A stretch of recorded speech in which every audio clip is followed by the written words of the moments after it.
Hey everybody, welcome back to Ogre Speed Shop. It's time. We're putting the fenders back on the Firebird. So let's get into it. I think the first thing we need to do is get it cleaned up under the hood. And anything that the fender's gonna be covering up, we're gonna basically dust down there. It's all clean surfaces, it's just gonna be dusted. So let's get to that.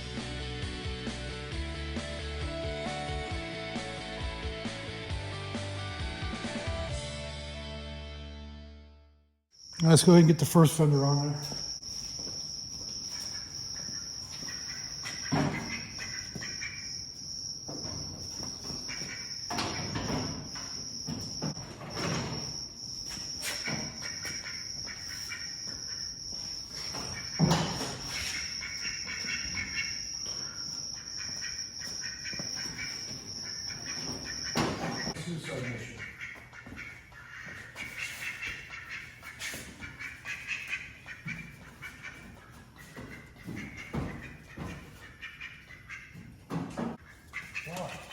Ow!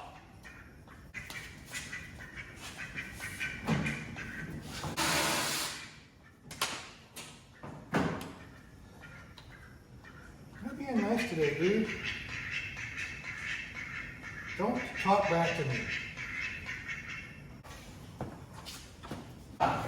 It's part of it.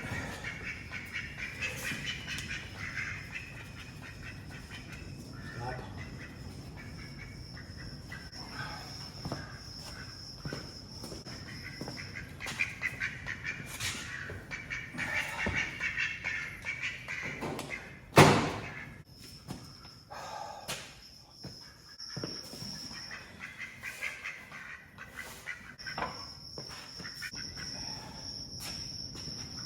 All right, got the first one on there. And I got a bunch of bite marks because Dick's kind of being a jerk today. All right, so we got this one sitting on there now. And it's already looking better. I love the looks of these things. They're really cool looking, aren't they? I may be a little bit partial to it, but you know, that's what I like. I like the Firebirds. So now we get the other one on, laid down there, and then we'll have to start aligning them. Get it shimmed properly and get everything lined up the way it's supposed to be. So let's get this other one on.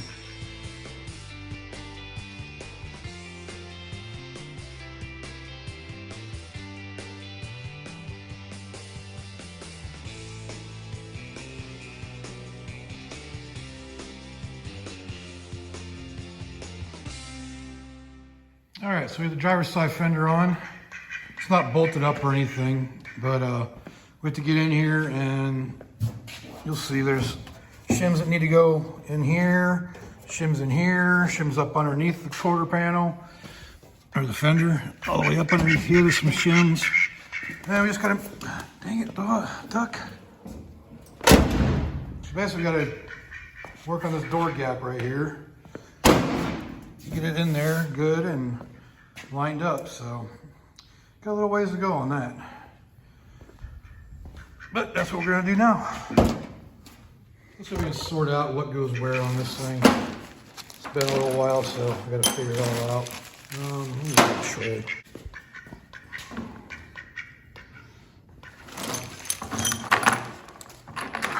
Just like the shims.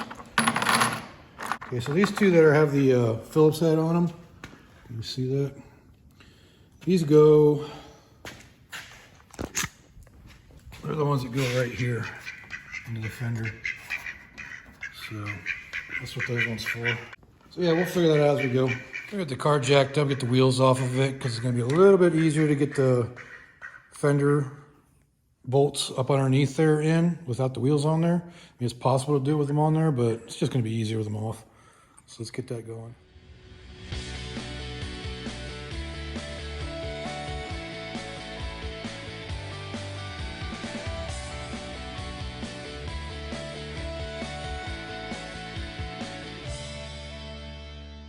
All right, so I got the wheels off, and now we can get up in there and get the fender bolts in there.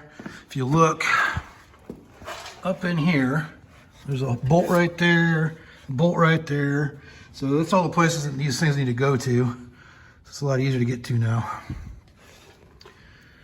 I don't know how well you can see up in there.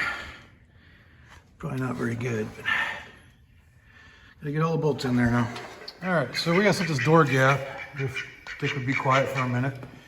So you can see right here, we're hitting up here, especially when I open the door. See how it's popping up? Maybe it's coming out on video. If you watch right here, see how it raises up? The way that adjustment's done is from underneath. There's a shim that goes underneath there, or a bolt that goes underneath there. It'll actually raise that up and bring it into place. So we're gonna do that right now. All right, so the next bolts we're gonna be doing are these two underneath here. Got this one right here, as you see has a clip. And you got the one back here, which is actually a captured nut inside the body of the car. I can't quite get the focus there, but so those are the ones we're gonna be putting in right now so we can adjust this fender up and make it work.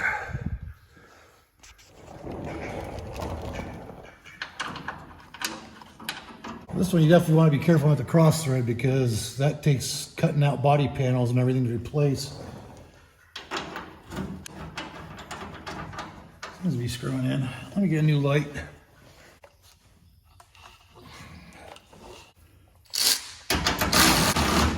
Alright, that does go in. Just start tightening it down. We will put a shim in this corner right here as well to bring that up. Alright, so one of the other places we need to shim is this one right here.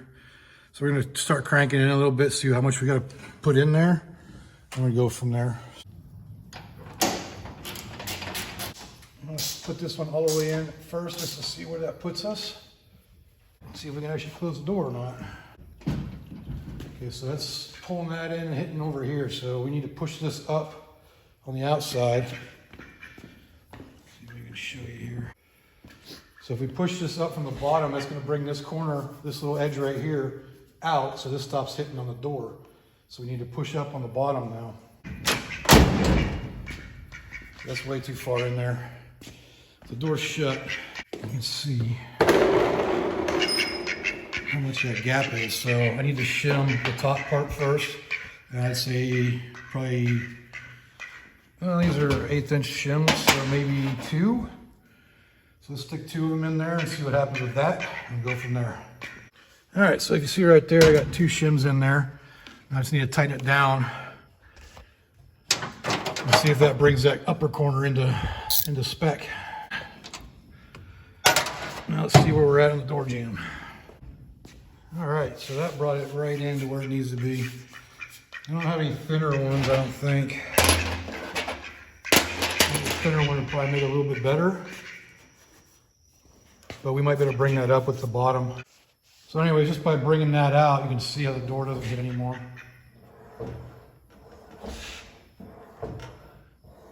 You may be hitting just a little bit up here, but if I pull this up from the bottom, it should work out pretty good.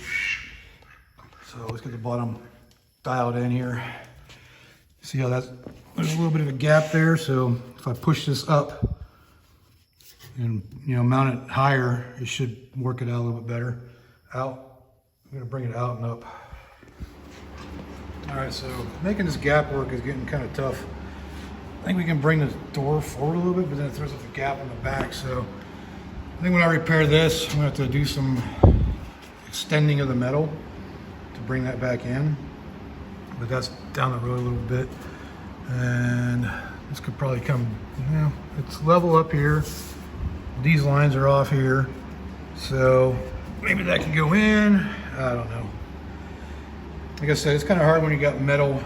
It's, well, not even there anymore. But until I can budget for it, this is the way it's going to be for a little bit. I just want to drive my car again. But yeah, the gap's looking okay up here, but then it just kind of dwindles down here. I don't know if I can bring that further over. I could try, but there isn't any real adjustment on the bottom. I might be able to pull it a little bit and then tighten it down, but we'll see. All right, so I got this about as close as it can be. What I did is I strapped the bottom and pulled it in. You look under there, put the strap up around and brought it all in.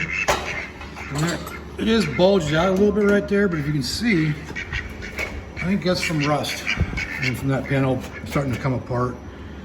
So like I said before, you know, when it comes time to replace this or fix this section, because the rest of the fender is really good.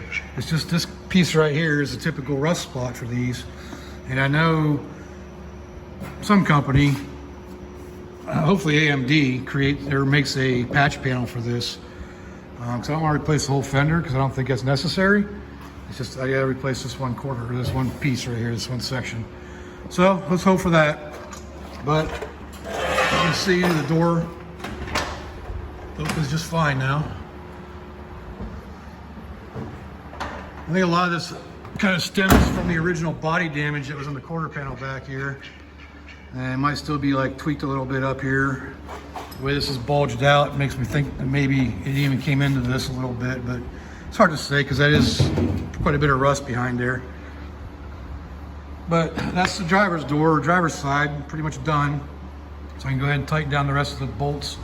So I loosened everything, all the bolts around here, just to make sure I can move it. And so let's start on the passenger side now. All right, well that's going to pretty much finish up the hanging of the fenders. There's a lot more adjustment I can do to make it a little bit better. Basically what ended up happening, I got like 3 shims up here, 2 shims down here, 3 inside the door here, 3 more up underneath. So there's a lot of adjustment that can be done, but I still need to do body work on it. So there's no real sense of getting it totally close, or any closer than this, because I gotta replace that section of the fender anyways, fix the door, adjust the doors. On the passenger side here, I basically I had to move the door forward because the gap was too small back here, and you can see where it's dinged up anyways. So I need to, that gap is pretty big there, but it just doesn't fit all that well. And there's, like I said, there's more adjustment that can be made, and it's just a matter of doing it. I gotta fix these fenders because they're all rusted out the bottom. So overall, I'm happy with it because it's already in better shape than it was when I started. I got brand new quarters on it, and that looks great. So next thing is I got to adjust the front end, get it up to level and where it needs to be. The only bolts I got left are the 2 for the hood, 2 for the crossbar on each side, 2 that go down inside here and attach the valence to the fender, and then 1 that goes to the very bottom up underneath there. So that's pretty much the only hardware left over. And I'll do a quick little video setting up the front end too when I do that. So that's pretty much it for hanging the fenders. Quick, get a shot of her on the ground. So I think the front needs to come down just a little bit, which it will when I eventually go to coilovers or switch to a TCI front end or something. But yep, yeah, I like the stance. I think it looks pretty good. All right, that's gonna complete this video on hanging the fenders on the Firebird. Got a chance to see a little bit of what how to do it as far as setting up the shims and where the shims go and whatnot. So hope you enjoyed it. If you did like, go ahead and leave a like down there. Subscribe if you haven't subscribed, and leave me a comment. Let me know what I can do, what I can do better. So until next time, I'll see you all later.